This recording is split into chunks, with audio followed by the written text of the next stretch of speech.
Hello friends, welcome to today's video. Today I'm going to be giving a review of this Buxom Lash Mascara. I received this in my last Ipsy and I've been testing this out for, I guess, close to a month now, since it's been about a month since I received my last Ipsy bag. I have been playing around with this. I have some definite thoughts on it. I have positives, I have negatives. What I'm going to do is talk just a very little bit about Buxom because I've never reviewed or even tried anything from them before now. I'm then going to tell you about this product and all the claims they make for it. I am going to show you how I applied it. I do have it on my eyes today. And then I'll give you my thoughts and my review, and there will be timestamps for everything down below. So I feel like Buxom Cosmetics has some products they're really well known for, and then a lot of products that nobody really talks about. They are not really a full line of cosmetics company. I went to their website and was looking through. I feel like they're known very well for their lip products, especially their plumping lip glosses, some of their lip creams.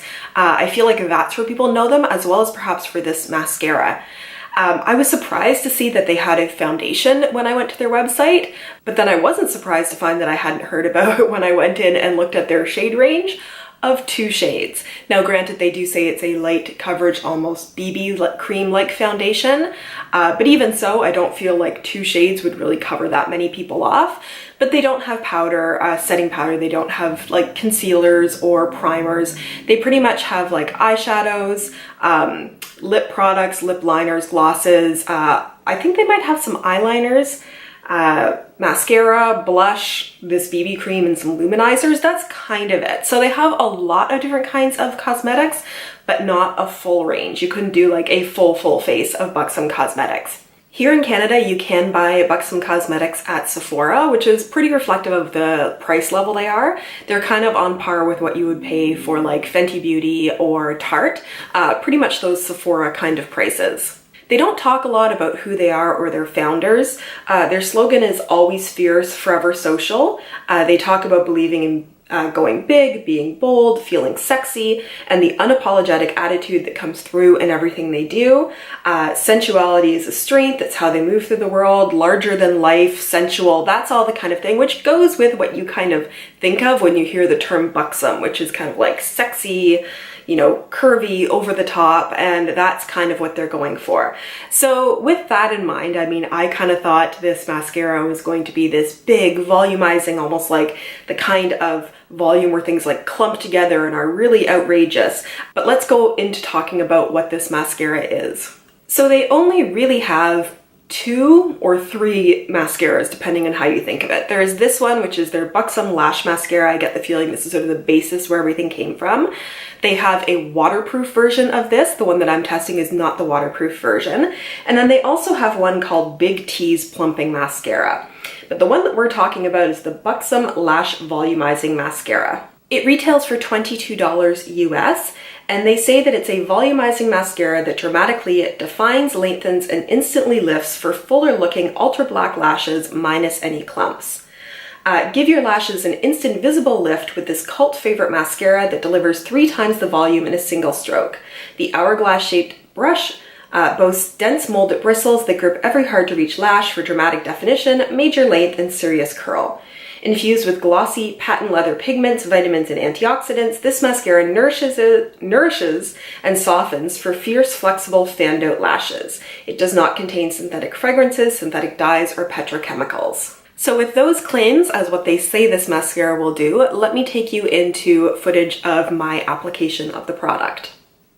I've not put any eyeliner or dark eyeshadow on my eyes because I want you to see the lashes as much as possible. I've just done a little bit of highlight on my lids and a bit of primer on there first.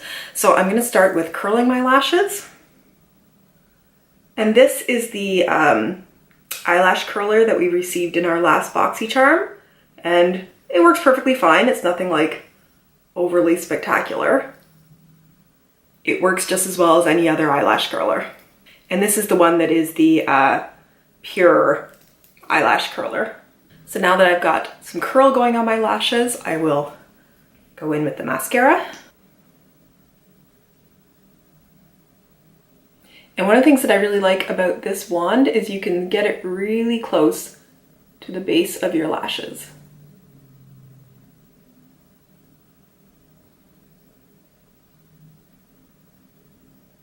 When you're putting on this mascara, you really want to like wiggle it towards the tips of your lashes. That's what's really going to give you some volume. Of course, it's when I'm doing a demo, I end up hitting my lid. But there is one coat, and I'll do the bottom lashes as well. And once again, because this is that molded plastic kind of brush, I find it fairly easy to get in close to my lower lash line. And there's one eye with one coat. I am usually a one coat of mascara kind of girl, which is where we are right now.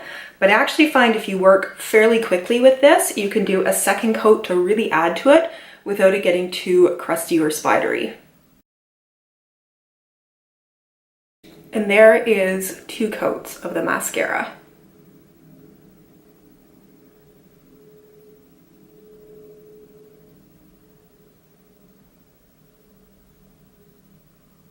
I am pretty happy with this mascara.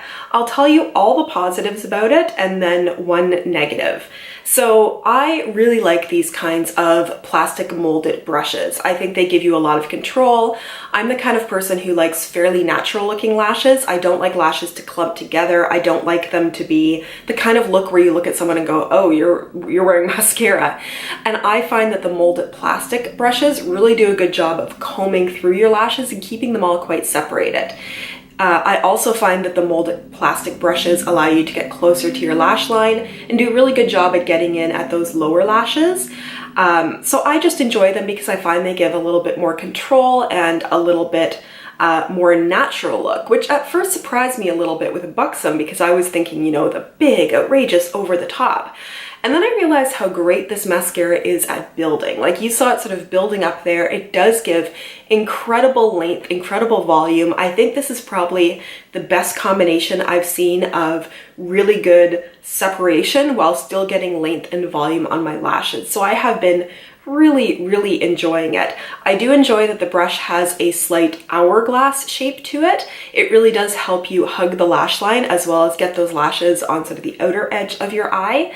And in my experience wearing it, I've not had any problems with it flaking, with it smudging.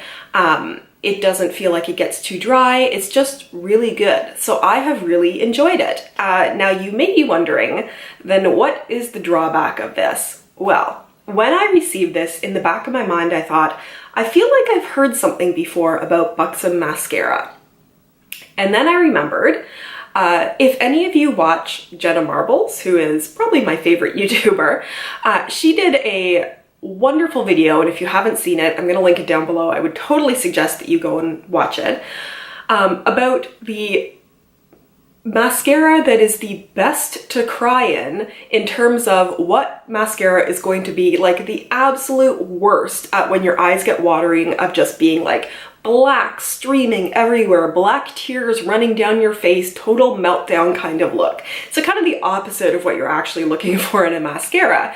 And of the, I don't know, I want to say maybe 10 that she tried all together, this one was the winner in terms of giving you like total meltdown, black running down your face, absolutely not waterproof in any kind of way if you're crying or if you get water near your eyes.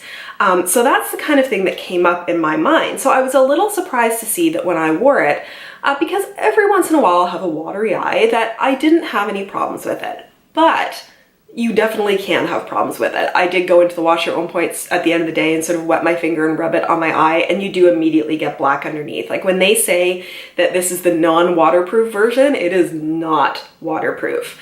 So they do have a waterproof version. So if you are somebody who has watery eyes, if you have problems with that, I can't necessarily vouch for the waterproof version because I didn't try that, but it does come with the same awesome wand that I really like. So they do have a waterproof version. But if, like me, you tend to prefer non-waterproof mascaras because I find they're a little gentler on my eyes, they're easy to remove, and I don't have a lot of problems with mascaras watering on me, know that this one really, you don't want to get it wet. So that is my review of this product. If you enjoyed this review, give it a thumbs up, but I would also love to hear from you if you have tried this mascara before, what you think of it, your opinions on it. Did you cry in it? Did it go everywhere? Leave all of that in the comments down below. that is all from me. Thanks so much, you guys, and I look forward to seeing you in my next video. Bye!